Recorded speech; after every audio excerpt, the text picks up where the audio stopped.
The name will reflect the company's focus on building the metaverse and its desire to be known as more than social media. The rebrand could also help Facebook separate itself from intense scrutiny for how its social platform operates. Okay, a few thoughts on this. First, I don't think the name is really the problem that people have with Facebook.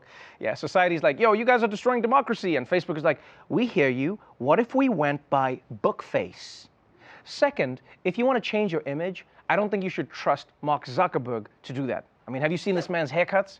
It looks like he goes to the barber and asks him to give him the colonial child. You trust him with your makeover? But more importantly, I feel like we're focusing on the name, and that's distracting us from the fact that they're building a metaverse. What does that even mean? Do you hear that? Are we supposed to just pretend that's not terrifying? Facebook has got us arguing about names. Meanwhile, they're getting ready to suck our brains through the computer and put us into an online labor camp. And don't kid yourself. You know that the only reason Mark Zuckerberg wants a metaverse is because he can make it all so that our online versions sound exactly like him. Hello, Mark. I'm Trevor. So nice to meet you. Finally, a world where everybody talks normally. It's so good to be here. Okay. First, can you never, ever be that Zuckerberg burger again? That shit was, Is that weird, Dulce? Hey man, I would throw something at you. That shit is too creepy. Maybe I'll go as Mark Zuckerberg for Halloween. Stop playing. Listen, but like, you know what that sounds like when white dudes do a white dude voice? Oh, that's so funny. Like when white, like when white people do an impression of white people, that's what he sounds like. That he is just like leveled up so high in whiteness that even white people know that white people don't talk like that. All right, let's move on to our next story, which is about organs. You know, the fun gift you get after a stranger dies in a car crash.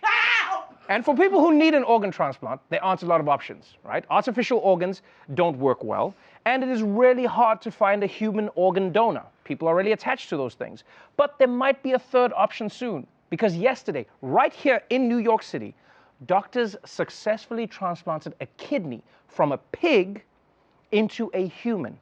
Yeah, a pig, which is an amazing story. I mean, not for the pig, but for the human, it's an amazing story. And according to some experts, this could be the beginning of a whole new era. This marks the first time a patient's immune system did not immediately reject the organ. If successful here, the option of using pig organs could mitigate a shortage of transplant organs. What we need is a sustainable, renewable source of organs. And that's what xenotransplantation would provide. I mean, tell me that's not incredible. A future where you can easily replace your organs with pig organs. But for real though, if you get a pig organ, I mean, you have to become a vegan then. Yes? Can we agree on that? Because imagine if someone gave you his kidney and then you ate his whole family. That shit's disrespectful. And there are 3 problems I can see with this whole thing. The first is having pig organs sounds great until your dog starts sniffing you all the time and licking its lips. And second, knowing how bad American healthcare is, most people won't even get the pig kidney. They're just gonna have to settle for something less. Okay, unfortunately, your health insurance won't cover pig organ, but you're in luck. We're having a sale on raccoons. And here's the third problem that I don't think people have thought about. When you get an organ transplant, there is a chance, a small chance, but a chance nonetheless, that you feel or adopt a part of the donor. You hear people saying this all the time. Oh, I have their memories, I have their emotions, I feel what they felt.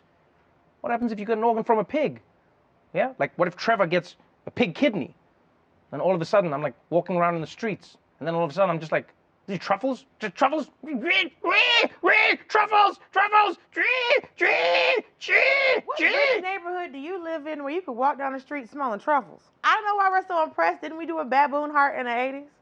We did a baboon heart in the 80s? Yeah, somebody got a baboon heart. I didn't have the internet back then. I don't know. Nobody had the internet back then. Negro was the 80s. You had 7 channels.